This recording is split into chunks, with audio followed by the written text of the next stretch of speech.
de congé, le spectacle de cette année. Tu sais même que c'est Ulrich Takam qui a son spectacle l'année-ci. Ah, c'est ça. Ulrich Takam, non, l'humoriste là, il fait son one-man show à Yaoundé à Douala.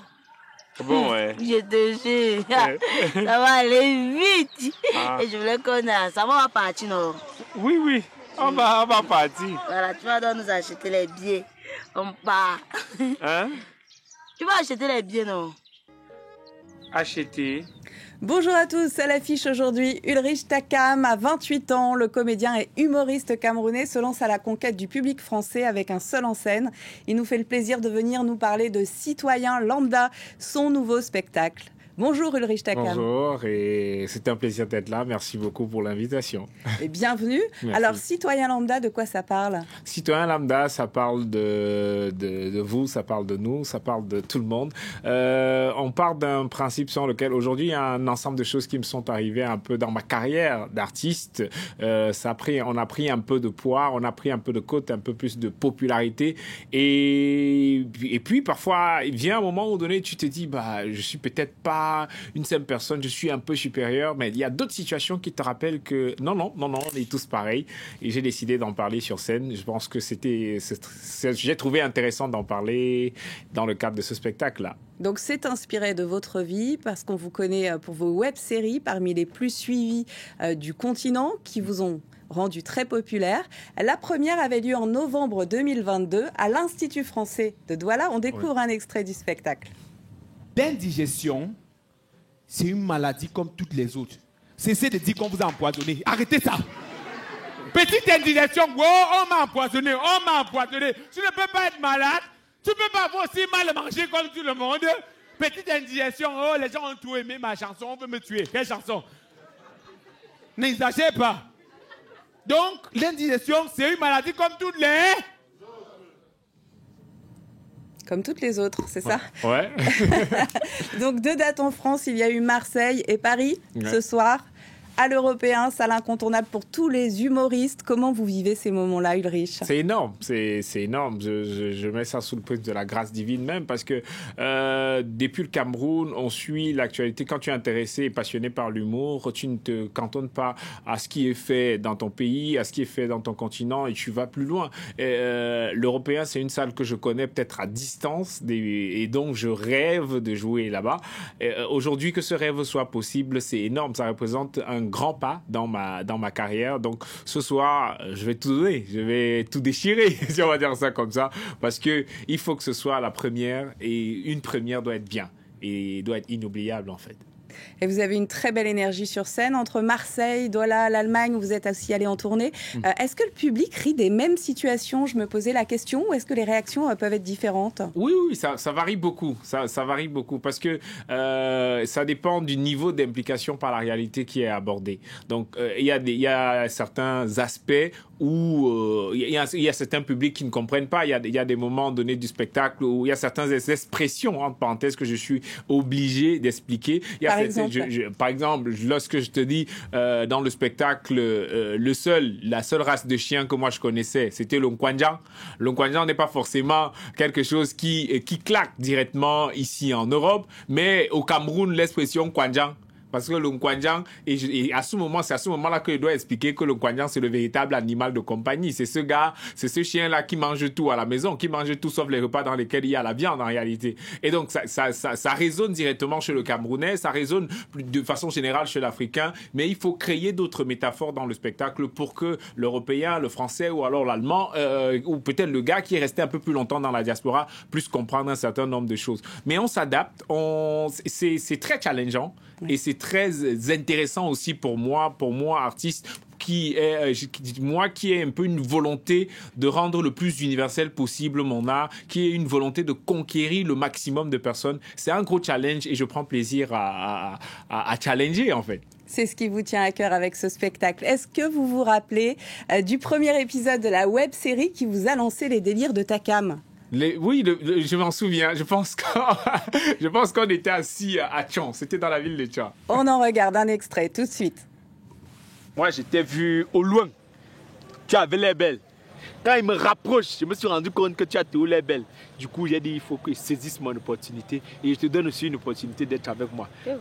Donc, c'est important. Donc, je suis venu pour Voilà. Mon ami est en train d'étudier. Tu es en train d'étudier? Non, moi je suis venu parce que l'amour, c'est un truc, il ne faut pas être réfractaire à l'amour. L'amour, c'est un truc qui vient comme ça, bam! Il faut saisir sa chance. Dans la vie, il ne faut jamais être fermé, sinon tu vas passer à côté de l'amour. Je suis l'amour et je suis là. Il a du mal à draguer. Hein. Ouais. Ouais, un peu maladroit. Mais finalement, ça a marché. Bon, en tout cas, votre couple avec Joy, ça fait fureur. Vous jouez l'étudiant à la langue bien pendue et elle, c'est la fille d'un haut gradé de l'armée. Oui. Quelle est la recette de l'humour sur la toile ? Je sais pas du tout. C'est des énergies qui sont différentes. C'est de façon générale, ce que je fais des propositions et je me pose des questions à chaque fois. Qu'est-ce qui marche? S'il y a un truc qui marche, on appuie davantage là-dessus. S'il y a quelque chose qui marche pas, bah on essaie d'améliorer. On fait des propositions à chaque fois. Je ne peux pas savoir quelle est la clé véritable de l'humour. On apprend je sais que le contenu web est très différent du contenu stand-up en salle. Le contenu web a son écriture, le contenu stand-up a son écriture. Maintenant, c'est des propositions à chaque fois. Okay. C'est des propositions et tu t'améliores. Pour le cas du stand-up, c'est que tu rédiges, tu fais des répètes et tu testes devant un public. Ce qui marche, si tu vois ce que tu peux développer. Ce qui marche pas, tu retires. C'est comme ça à chaque fois. Vous êtes un peu le roi de la web-série quand même, hein, parce qu'en ce moment, c'est une autre web-série qui cartonne, École publique groupe 2. D'ailleurs, vous vouliez vous destiner à une carrière d'enseignant. Oui. Mais qu'est-ce qui s'est passé ? Enseignant, oui, j'ai fait une formation pour être enseignant. Mais la volonté d'être un enseignant, pas tant que ça, parce que c'est le rêve de ma mère qu'il fallait réaliser. Maman voulait véritablement une intégration sociale, une insertion sociale un peu plus facile. Donc elle se dit, ok, peut-être que si après le bac je passe un concours, ça sera plus évident. Elle m'a demandé de faire le concours de l'ENIEJ. J'ai fait le concours, j'ai réussi. J'ai fait la formation. Une fois que j'ai fini la formation, je suis allé à la maison à Penka-Michel. J'ai dit, maman, voilà le diplôme que tu voulais là, prends. Maintenant, je m'en vais poursuivre mes rêves et c'est comme ça que je suis allé faire le théâtre. Je sais aussi que vous êtes très attaché à la beauté de la langue française, à cette langue que nous partageons. Vous vous considérez, à travers vos sketchs, comme un ambassadeur de cette langue française ? On va dire dans une certaine mesure. Moi, j'adore le français. Pourquoi? Parce que pour moi, c'est un atout majeur. C'est un véritable atout pour si je fais par exemple mes textes, comment est-ce que je vais dire ça, en Gembo ou en Yemba, qui sont des langues de chez nous, ça réduit mon public.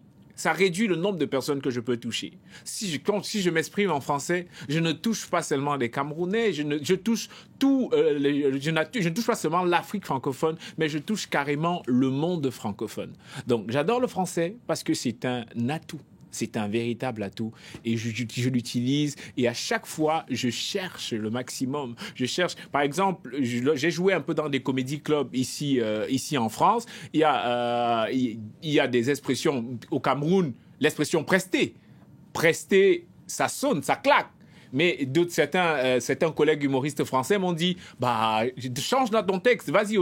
Ici en Europe, tu vas plutôt dire j'ai joué que de dire j'ai presté. Et c'est nouveau, et c'est bien cette balade-là, cette possibilité de se mouvoir avec cette magnifique langue. Donc en fait, je prends plaisir à chaque fois. Il vous vient d'où cet amour de la langue française ? Vous jouez beaucoup avec, hein? Oui, mon père est enseignant.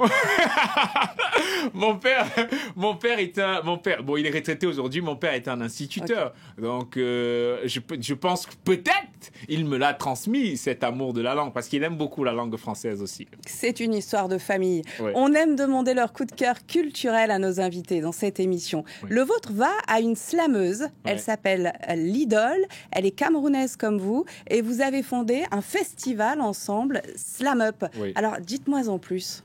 Slam Up, c'est la rencontre, c'est l'amour entre le stand-up et le slam, qui sont des arts qui sont pas forcément majeurs au Cameroun. Et on s'est dit ensemble, ces arts-là peuvent avoir plus de force. Et l'idole et moi, c'était Slam Up aussi, c'est renforcer l'amitié qui existe toujours entre tous les deux.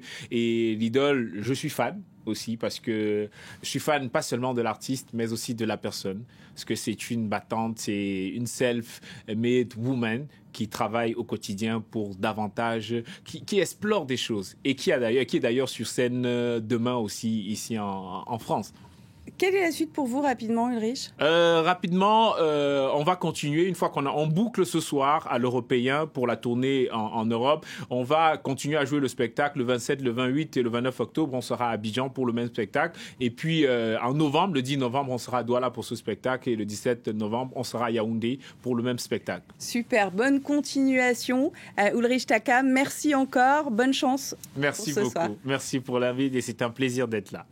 Merci à tous de votre attention. L'info continue sur France 24 et on se quitte donc en musique avec l'Idole.